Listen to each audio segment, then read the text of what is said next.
Des bornes de recharge pour véhicules électriques comme celle-ci, il n'en existe actuellement qu'une dizaine sur la commune nouvelle d'Annecy.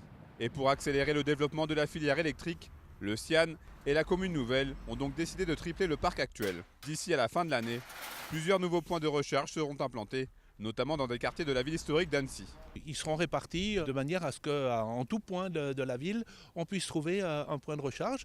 Et on rappelle que parallèlement à ça, dans le parking de la préfecture, d'un parking qui est autour de Bonlieu, dans ce parking en ouvrage, on va trouver 4 points de recharge. Aujourd'hui, on recense à peine plus d'1 millier de véhicules électriques circulant en Haute-Savoie.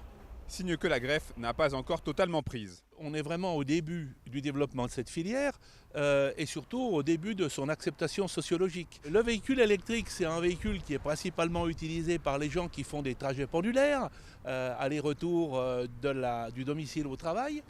Et donc la facilité, c'est quand même de faire le remplissage du véhicule pendant la nuit sur le courant domestique pour des sommes qui sont très, très honnêtes.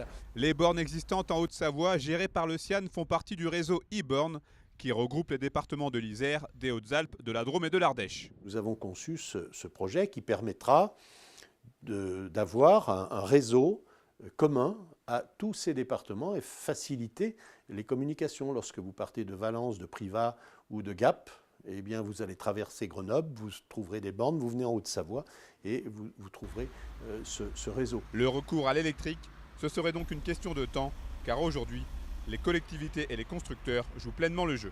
C'est par la présence sur le terrain, sur le domaine public, de ces bornes et d'une facilité d'accès et d'une tarification tout à fait attractive que nous allons progressivement amener à changer les habitudes. Plus généralement, c'est la Haute-Savoie dans son ensemble qui devrait bénéficier du développement du réseau électrique. À la fin de l'année 2018, on pourrait compter jusqu'à 150 bornes de recharge dans tout le département.